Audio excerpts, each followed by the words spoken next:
देखिए, इंडिया गठबंधन में नेतृत्व की बहस एक बार फिर जोर पकड़ रही है और सवाल ये भी उठ रहा है कि क्या सब कुछ ठीक नहीं है। हमारे साथ आरजेडी के प्रधान महासचिव और पार्टी के सीनियर लीडर रणविजय साहू हैं। सर, महाराष्ट्र में कांग्रेस हारी, हरियाणा में हार गई, अब दिल्ली में वोटिंग समाप्त हो गई। जो एग्जिट पोल आ रहे हैं उस आंकड़े तो यही बता रहे हैं कि वहाँ भी कांग्रेस का सुपड़ा साफ होता दिख रहा है। इसी बीच टीएमसी के तरफ से कीर्ति आजाद ने कहा कि कांग्रेस को इंडिया गठबंधन का नेतृत्व करना चाहिए या नहीं, इस पर हमें सोचना होगा। समाजवादी पार्टी की तरफ से रामगोपाल यादव ने उनके बयान का समर्थन किया, कांग्रेस पर ही सवाल उठा दिए। देखिए, निश्चित आप लोग अहम सहयोगी दल हैं। देखिए, निश्चित तौर पे टीएमसी भी हो या समाजवादी पार्टी, उनकी चिंता एक ही है कि इंडिया अलायंस कैसे मजबूत हो। देश की जो हालात है, देश की जो परिस्थितियां हैं, देश की जो स्थितियां हैं, इसको लेकर निश्चित रूप से चिंता होनी चाहिए और मजबूती के साथ सभी अलायंस मिलके देश को आगे बढ़ाने के लिए तमाम राहुल गांधी जी, तमाम बड़े नेता, सीनियर नेता एक साथ मिलके इस लड़ाई को लड़ेंगे। आपको लगता है कि निरंतर बैठकें होनी चाहिए जो हो नहीं रही है? नहीं, निश्चित तौर पर गठबंधन को मजबूत करने के लिए तमाम जो सहयोगी हमारे साथी हैं, पार्टी के जो सीनियर नेता है, उनसे विचार होनी चाहिए और मजबूती के साथ देश में जो हालात हैं, संविधान को छेड़छाड़ किया जा रहा है, लोकतंत्र खतरे में है, आज लोकतंत्र तार तार हो रहा है, तो देश तो इन बातों को लेकर निश्चित रूप से चिंता में।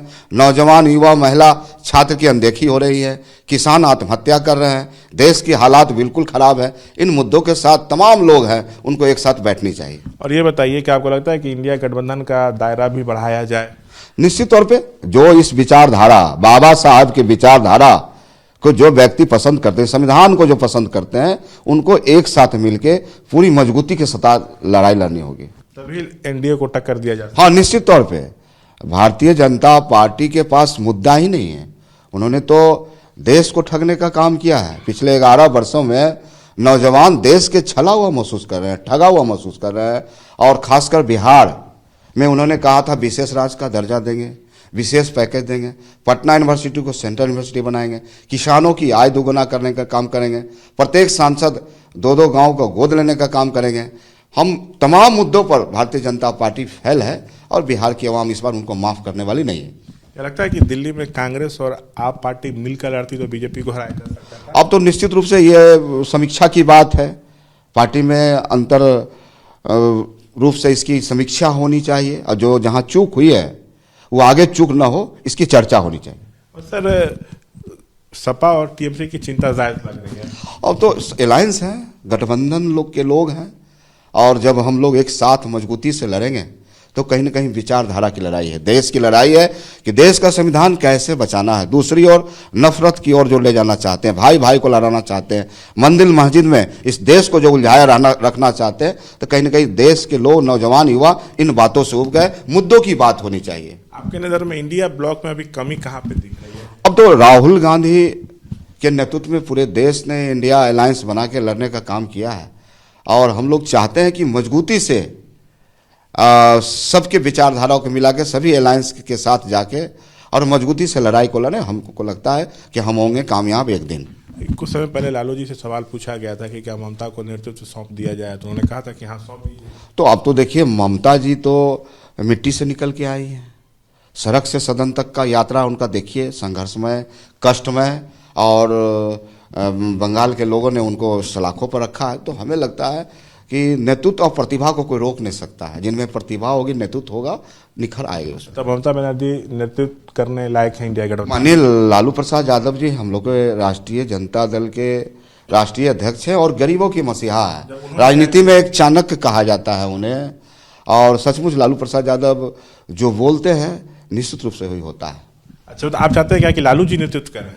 अब लालू जी तो लंबे समय तक इस देश को सेवा देने का काम किया। ममता पे जो बयान वो दिए थे उससे आप जानते हैं कि लालू जी ने रेल को जो घाटे से निकाल के आगे बढ़ाने का काम किया, लालू जी ने कैसे आयाम को खींचा, गरीबों के मसीहा के रूप में गरीबों को आवाज देने का काम किया। अगर लालू जी नहीं होते तो रणविजय साहू भी मोरबा का एमएलए नहीं होता, पार्टी का प्रधान महासचिव। तो आपको लगता है कि लालू जी में भी अभी भी काबिलियत है कि इंडिया गठबंधन को नेतृत्व कर सकते हैं, एकजुट कर सकते हैं? लालू जी तो गरीबों की मसीहा है, करोड़ों गरीबों की आवाज है, आज देश में लालू जी ने जिन ओबीसी दलितों वंचितों को आगे बढ़ाया है, तो लालू जी निश्चित रूप से मिसाल है इस देश के लिए।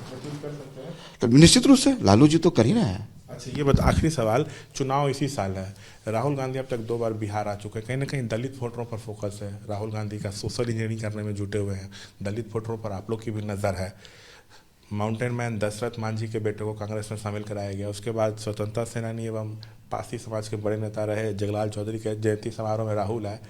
70 सीटों की मांग भी कांग्रेस की तरफ से की जा रही है, ऐसा तो नहीं है आरजेडी को असहज कर रहा है? देखिए स्थितियाँ क्या है इस बिहार की, दलित महादलित पासी भाइयों के साथ बिहार सरकार क्या कर रही है, घर में घुस के उसको रात में उसको जेल में डालने का काम कर रही है, गलत पॉलिसी के कारण। तो आज जो बिहार की हालात है, और मोहन भागवत जी जो आरएसएस प्रमुख है क्या बोलते हैं, आरक्षण की समीक्षा होनी चाहिए। चिराग पासवान जी उनके गोद में बैठे हैं, मांझी साहब उनके गोद में बैठे हैं। तो बिहार में दलित महादलित पूछता है मांझी जी से, पूछता है चिराग जी से कि हमारे जो अधिकार हैं, बाबा साहब ने जो अधिकार दिया, आरक्षण दिया, संविधान दिया, वो कहाँ है? तो आने वाले 2025 में ऐसे नेताओं को जनता सबक सिखाएगी। तो ये थे बातचीत करते हुए रणविजय साहू। कैमरा पर्सन विशाल राय के साथ से श्याम कुमार, एबीपी न्यूज पटना।